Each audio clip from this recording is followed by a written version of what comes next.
정보가 있는 시사 토크쇼 장윤선의 팟짱. 안녕하세요. 장윤선입니다. 오늘은 12월 12일 금요일입니다. 벌써 2주째 정윤회 씨의 국정개입 의혹 파문이 정가를 뒤흔들고 있습니다. 청와대는 이 사건의 중심에서 벗어나려고 애를 쓰고 있지만 점점 조여오는 진실의 포위망을 피하기는 어려워 보입니다. 우선 그 사건의 중심에 조응천 전 청와대 공직기강 비서관이 있습니다. 검찰 출신인 조 전 비서관은 오늘 한겨레 인터뷰를 통해서 청와대 3인방과 정윤회 씨가 나를 문서 작성과 유출 주도자로 지목을 하고 있는데 나는 정 씨가 청와대 3인방과 대책을 만들었다고 생각한다. 이렇게 직격탄을 날렸습니다. 무엇보다 조 전 비서관은 박 대통령의 부하들이 정윤회 씨와 한몸이 돼서 유신시대 윤필용 사건을 생각나게 하는 부도덕하고 위험한 일을 하고 있다. 이렇게 주장하기도 했지요. 다들 기억하시겠지만 유신시대 윤필용 사건은 1973년 뚜렷한 증거도 없이 쿠데타 모의 혐의를 적용해서 모두 10여 명을 구속하고 30여 명의 군복을 벗긴 사건으로 유명합니다. 무엇보다 조 전 비서관 입을 통해 튀어나온 단어 유신에 주목합니다. 그는 2012년 박근혜 캠프에서 일을 했습니다. 뿐만 아니라 박근혜 정부 임기 초반 청와대에서 공직기강 비서관으로 일했습니다. 그렇지만 그 스스로 정권의 피해자가 되고 있음을 고백하고 있는 것이지요. 여기서 주목할 것은 박근혜 정부 안에서 일한 사람조차도 박근혜 대통령의 정치 시계가 1970년대 유신 시절에 머물러 있음을 우려하고 있다는 것입니다.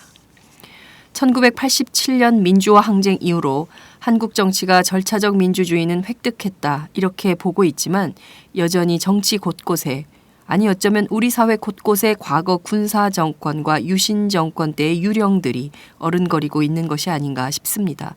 그래서 모든 국민들이 나라 걱정을 하고 있는 것이겠지요. 오늘 팟짱은 매우 버라이어티합니다. 우선 땅콩 부사장, 대한항공 조현아 부사장을 항공법, 항공보안법, 위력에 의한 업무방해, 강요죄로 고발한 참여연대 안진걸 협동처장을 만나보겠습니다. 최근 참여연대의 대한항공 조씨 일가 등 소위 재벌가 자식들의 아나무인적인 행동들에 대한 제보가 쏟아지고 있다는 건데요. 그 소식을 함께 살펴보도록 하겠습니다. 그날 기내에선 무슨 일이 있었던 것일까요? 조현아 부사장이 당시 기내에서 여승무원과 사무장에게 무릎을 꿇리고 책자 같은 것을 집어던지면서 소리쳤다. 이런 목격자 진술이 나오고 있습니다. 당시 대한항공 일반석 맨 앞자리에 앉았던 승객의 진술인데요. 뿐만 아니라 대한항공 조현아 부사장의 망동을 비판하는 여러 패러디가 본물을 이루고 있습니다. 그야말로 국제적 망신거리가 된 조현아 부사장 사태, 오마이뉴스 김지혜 기자와 함께 살펴보겠습니다. 정윤회 씨의 국정개입 의혹 사건은 오늘도 계속 다룹니다. 오마이뉴스 최지용 기자와 함께 정 씨의 검찰 소환 조사 이후에 초미의 관심이 되고 있는 박지만 이쥐그룹 회장의 검찰 소환 가능성도 짚어보겠습니다. 재미동포 신은미 씨, 황선 희망정치연구포럼 대표가 백색 테러를 당했죠. 어제 기자회견을 열었는데 이 자리에 신은미 씨는 참석하지 않았습니다. 신변 위협 문제 때문이었는데요. 현재 신 씨는 출국 정지 상태이고 검찰이 국가보안법 위반으로 조사할 방침임을 시사했기 때문에 이 사안 관련해서 오마이뉴스 사회부 강민수 기자를 연결해 자세한 소식을 들어보겠습니다. 여야는 지난 10일 공무원 연금 개혁과 자원외교 국정조사에 전격 합의를 했습니다. 그렇지만 합의한 지 얼마 안 돼 말을 바꾸고 현재도 티격태격하고 있는 중입니다. 여러 쟁점이 문제로 불거지지만 그중 가장 크게는 이명박 전 대통령의 증인 출석을 둘러싸고 새누리당 친이계가 반발하면서 이것은 정치 보복이다 이렇게 맞서면서 상황이 꼬이고 있는 형국입니다. 새정치민주연합 MB정부 해외자원개발 국부유출 진상조사위원회 간사를 맡고 있는 홍영표 의원과 함께 자원 외교 그 허망한 성적표를 함께 뜯어보겠습니다. 박근혜 대통령이 자원 외교 감사를 은폐 또는 축소하고 있다. 이런 폭탄 발언도 쏟아내셨는데요. 잠시 뒤 함께 하겠습니다. 팟짱 시작합니다.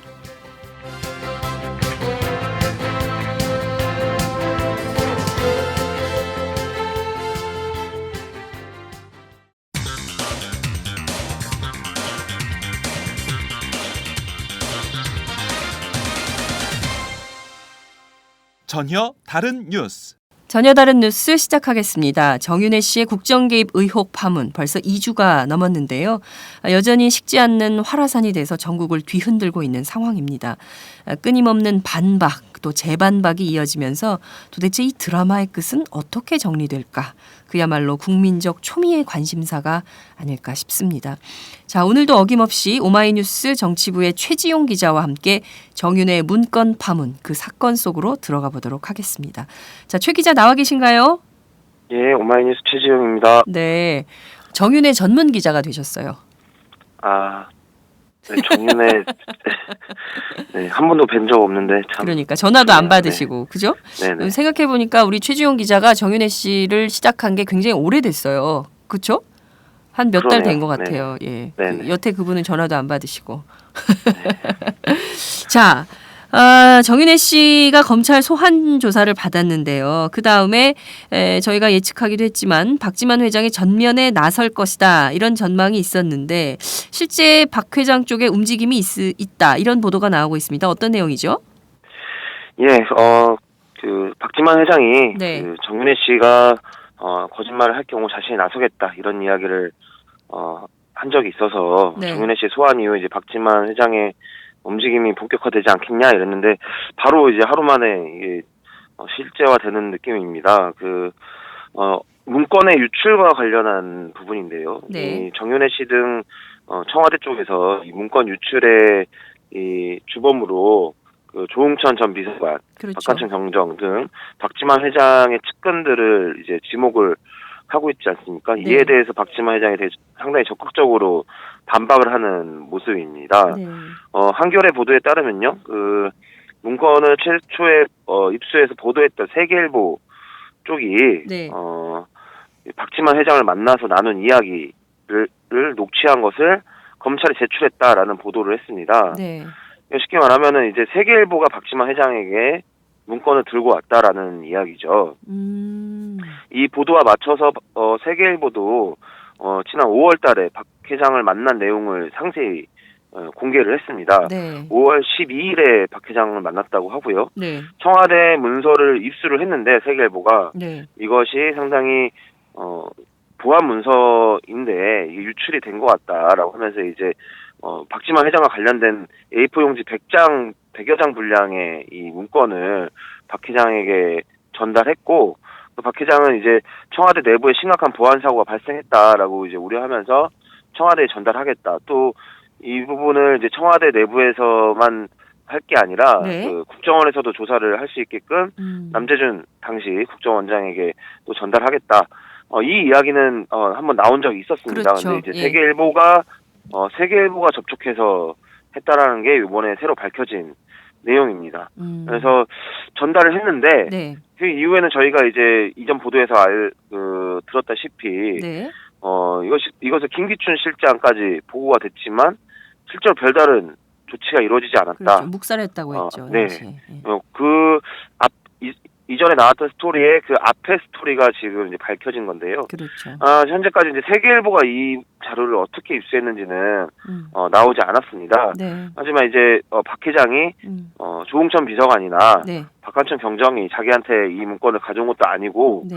유출을 시킨 것도 아니다. 그러니까 세계일보가 문건을 들고 와서 만났고 그거를 자기는 청와대 쪽에다 전달을 했다라는 내용을 이제 밝힌 것입니다. 네. 그래서 아마 이 부분 이외에 이제 뭐 미행설이라든가 네. 뭐 다른 이제 기타 의혹들에 대해서도 박지만 회장이 또 다시 입을 열 가능성이 있어 보입니다. 네.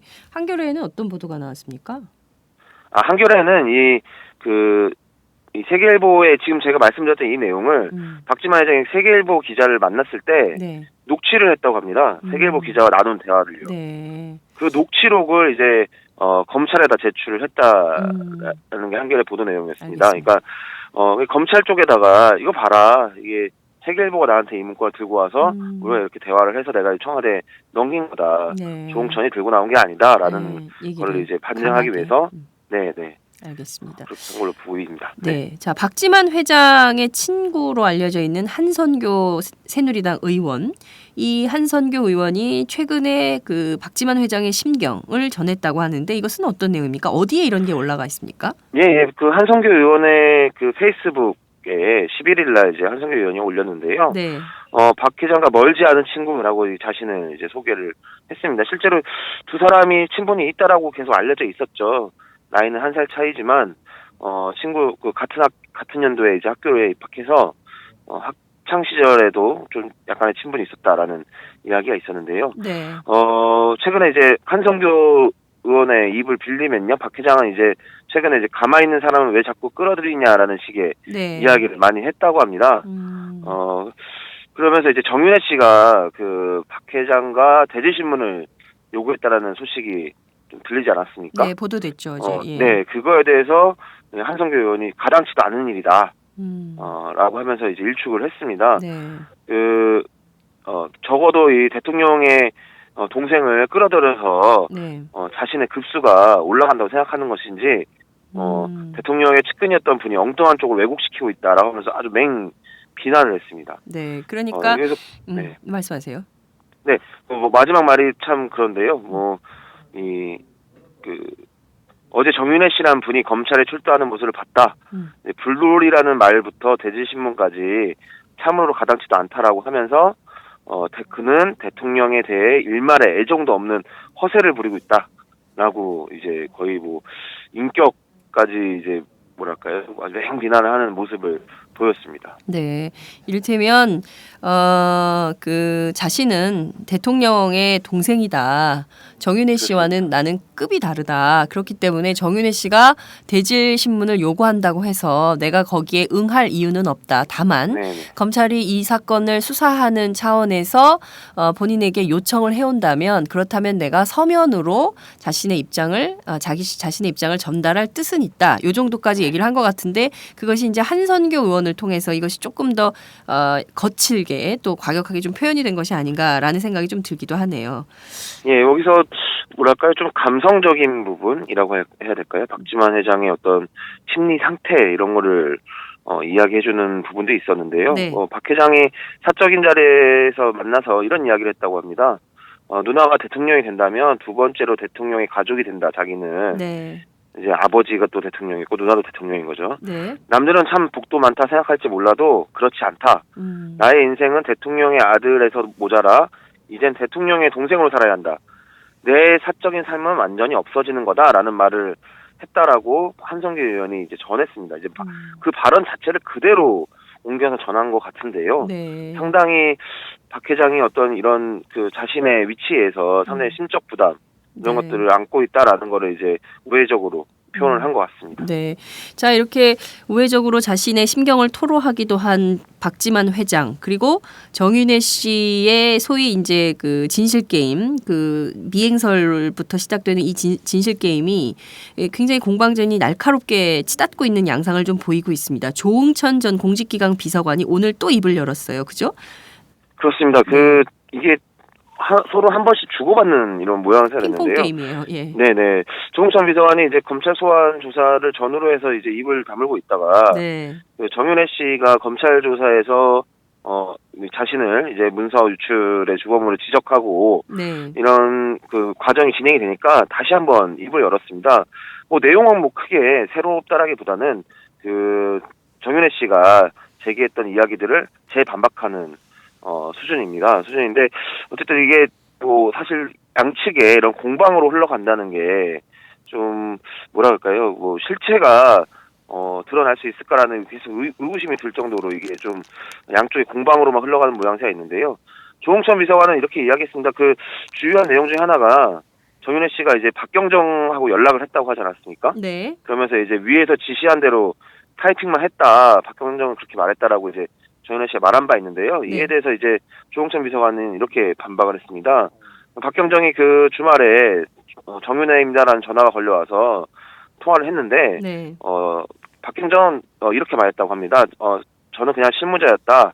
알지도 못하고 말씀드리지도 못한다라고 이렇게 이야기를 했을 뿐인데 그거를 정윤회 씨가 위에서 지시한 대로 타이핑만 했다라고 이제 언론에다 흘렸다라고 이제 조홍천 비서관이 네. 전 비서관이 이제 반박을 했습니다. 이런 식으로 이제 뭐랄까요? 지금 최근에 조홍천 비서관을 필두로 해서 7인회라는 또 이야기가 나오지 않고 있습니까? 네. 7인 모임. 마치 십상시에 반하는 네. 이제 반대 세력으로 이제 약간 구도가 잡히는데요. 네. 이런 7인회에 대해서도 완곡하게 부인을 했습니다.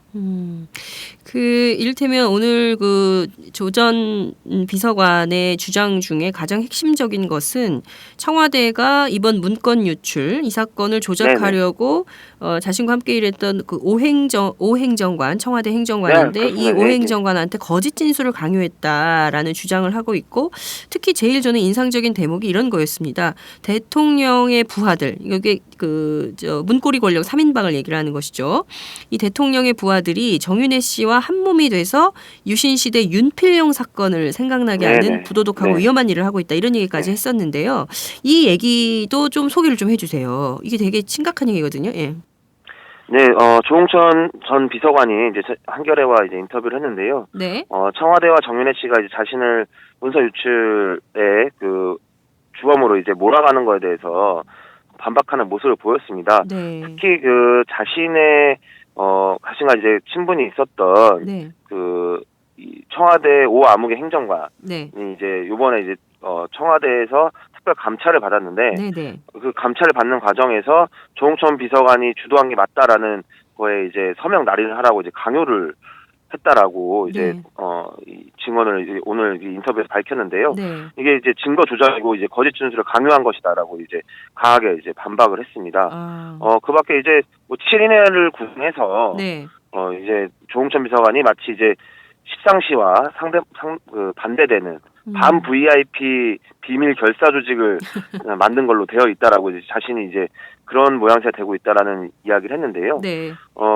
이 말미에는 이렇게 이야기를 하기도 했습니다. 이제 이 자신들의 이런 어떤 뭐랄까요 정윤회 씨를 또 대상으로 하는 것 같은데요. 네. 얼마나 부도덕하고 위험한가라고 하면서 목적을 위해 수단과 방법을 가리지 않는다라고 이야기를 했습니다. 네. 지금 이제 정윤회 씨가 또는 청와대가 이제 자신에게 그런 혐의들을 뒤집어 씌우기 위해서 7인 모임이라는 있지도 않은 조직을 만들어냈고 자신에게 그런 것들을 입을 맞춰서 여전히 정윤회 씨가 청와대와 입을 맞춰서 이런 것들을 조작해내고 있다라고 했습니다. 그러면서 이제 유신시대에 이제 박정희 전 대통령 때의 윤필용 사건을 떠오른다라고 하면서 언급하기도 했습니다. 네, 이 윤필용 사건은 굉장히 끔찍한 유신시대 사건으로도 기록이 좀 되고 있는데요. 이게 아무런 뚜렷한 증거 없이 쿠데타 모의 혐의를 적용해서 10명 정도를 구속하고 30여 명이 군복을 벗었던 사건으로 기록이 좀 남아있는 상황인데 자 그렇다면 조 전 비서관은 이번 인터뷰를 통해서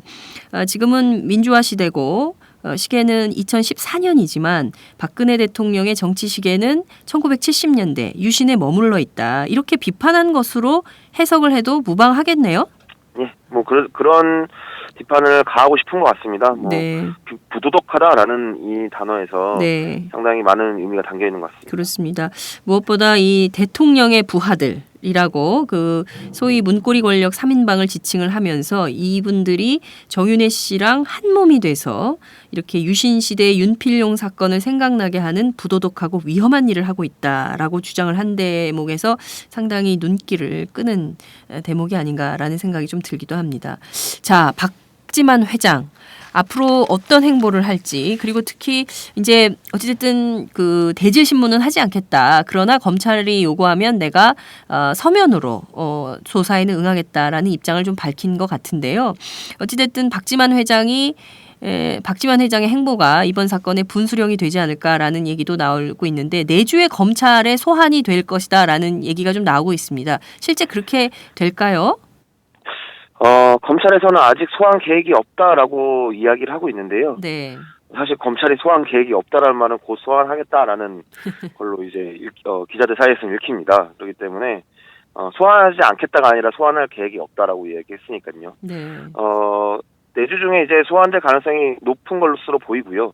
일부 매체에서는 뭐 소환된다라고 확정적으로 보도하기도 했습니다.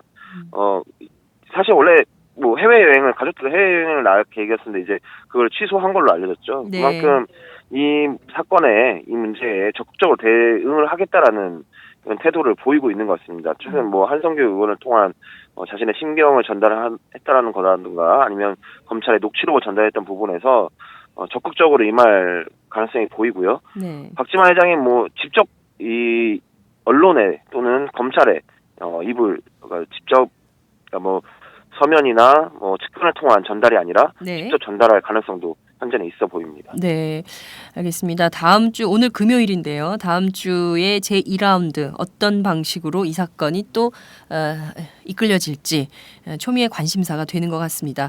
자, 최지용 기자 오늘 말씀 감사합니다. 예, 감사합니다. 네, 지금까지 오마이뉴스 최지용 기자와 함께했습니다.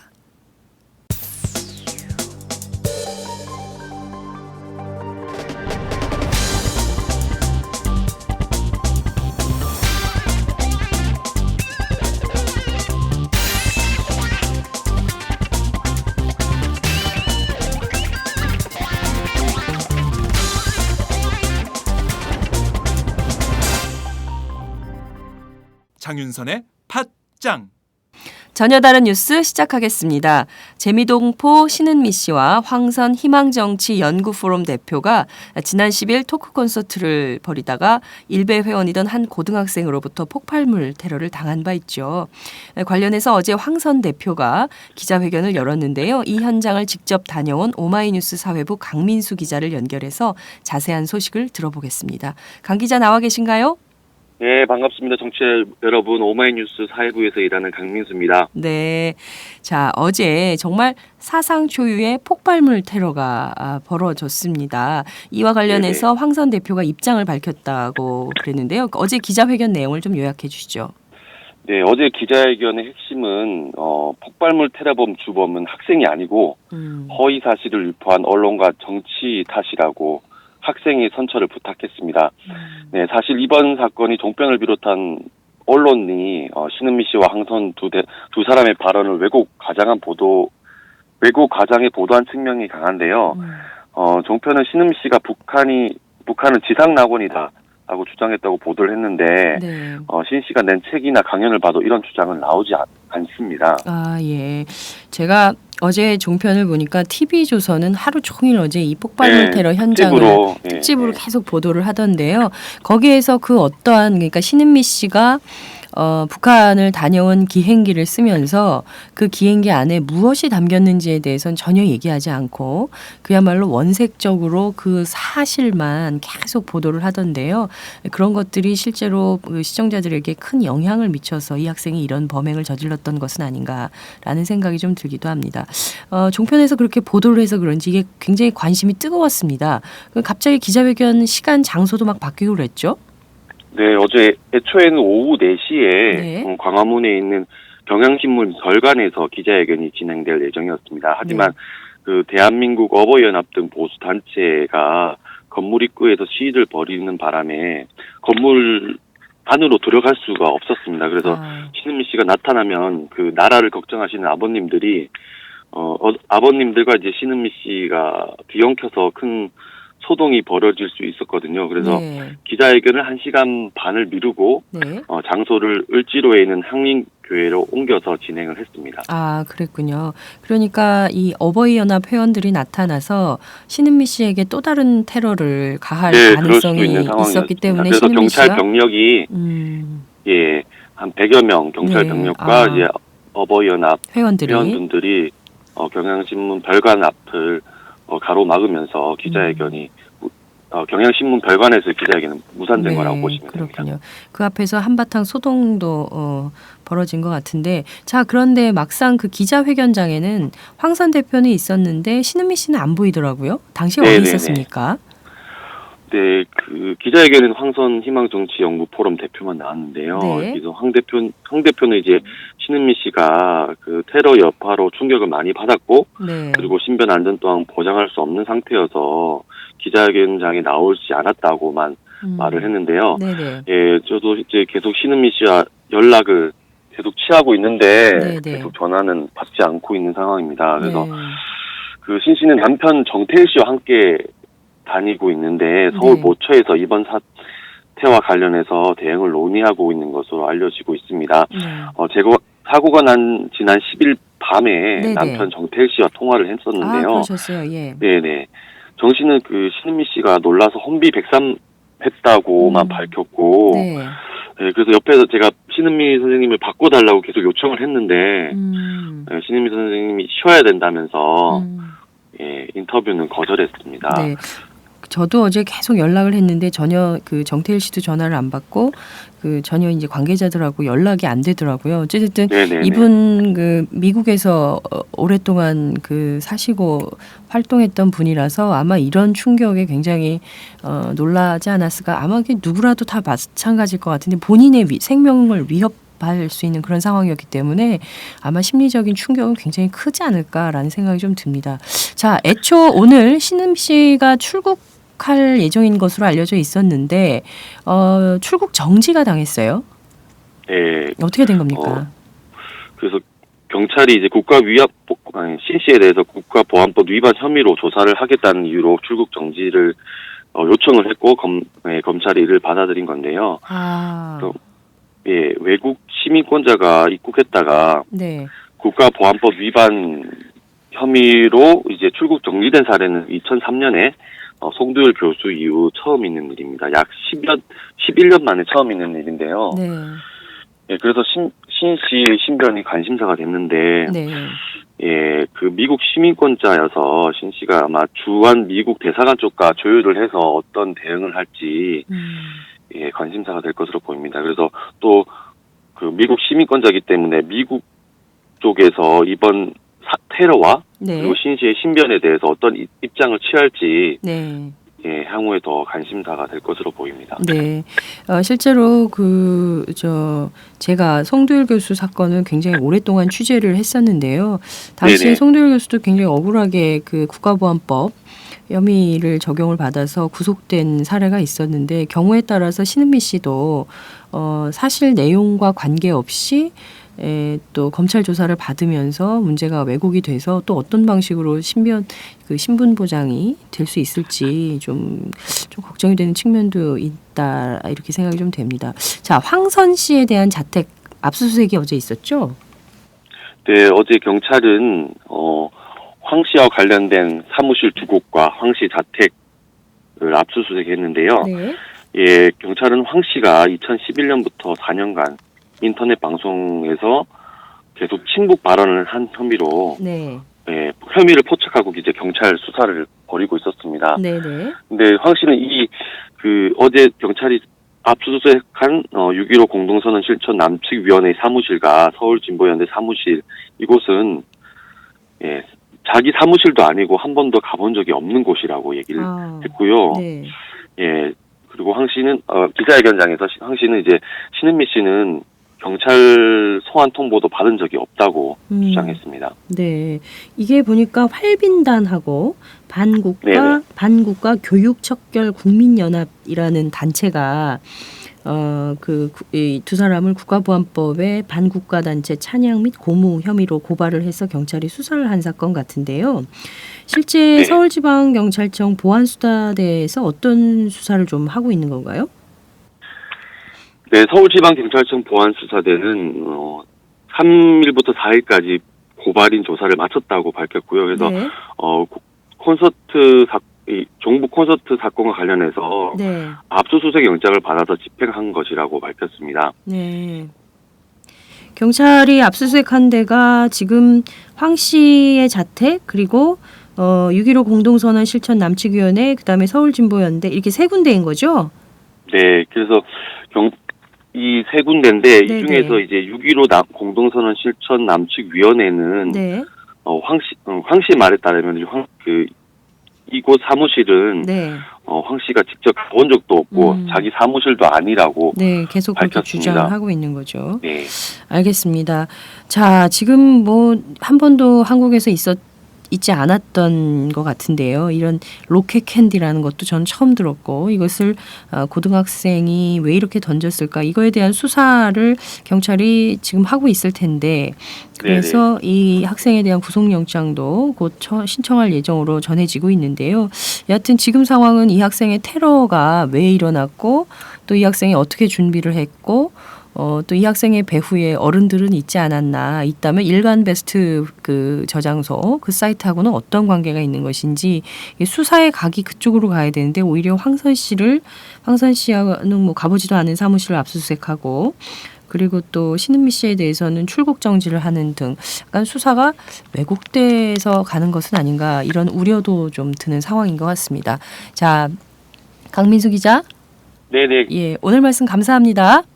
네, 고맙습니다. 네, 지금까지 오마이뉴스 강민수 기자와 함께했습니다.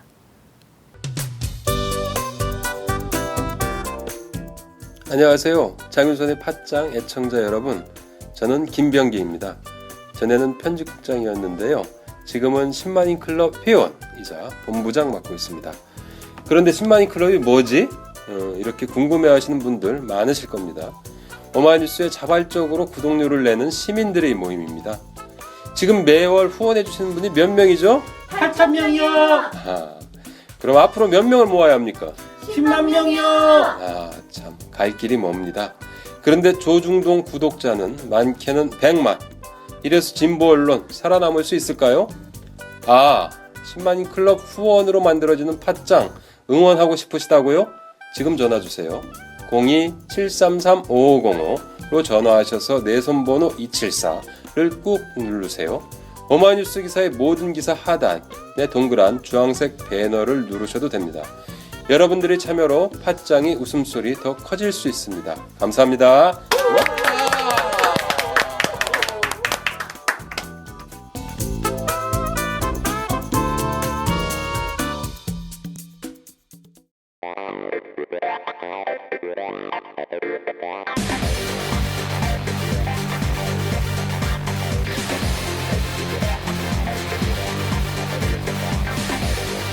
정보가 있는 시사 토크쇼 장윤선의 팟짱.